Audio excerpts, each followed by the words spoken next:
အဲ့တော့တပည့်စုညက်ကိုရင်မင်းမယ်နော်ဒီကားရဲ့နာမည်ရဲ့အင်ဂျင်ပါဝါရဲ့ဂရိတ်ရဲ့တက်ပြောပြပါအောင်တပည့် လွယ်လေးဆရာလေဒီကားရဲ့အမျိုးအစားကမစ္စတာရဲ့ဖြစ်ပြီးတော့ 1300cc rotary engine နဲ့ပြိုင်ကားမျိုးစားဖြစ်ပါတယ် ဟောကျွမ်းလိုက်လားတပည့် ကျွမ်းမှာပေါ့ဆရာရဲ့တစ်ဖက်ပဲ သိတယ်မင်းတို့နေ့ရောစတွေ့တွေရောခလေးတွေကသင်လေတွက်နေမှာကလေးတွေဆရာကြိုသိနေတယ်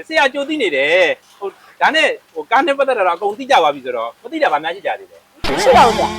စဉ်းစားအောင်တော့တခြားဘောစီမင်းမဟိုကမသိဘူးတရားမသိဘူးဆိုဆရာသိခါကြမယ်တပည့်တို့ရဲ့ မရှိဘူးလို့ဆရာပြီးပါပြီကုန်တက် အဲ့လေကုံတက်နေဗျာ သိကြတယ်နော် ဟုတ် အဲ့ဒါဆရာတခုမြင်မယ်ဟိုတပည့်တို့နေ့ရချစ်တက်ပြီလားဟိုအချင်းနဲ့ပတ်သက်တဲ့အတွေ့အကြုံရှိပြီလား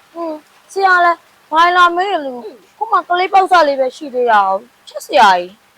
ဆရာလေခလေးမရှိသေးတာချစ်လည်းမချစ်တတ်သေးဘူးပြီးတော့မချစ်တတ်သေးမှာတော့အတွေ့အကြုံလည်းပဲရှိအောင်ပါလေဆရာ သိတယ်ဆရာသိတယ်ဆရာကြိုသိနေတယ်အဲ့ဒါကြီးအကုန်လုံးအားကြောင့်တပည့်တို့နေ့ရက်စလုံးကိုကဘာ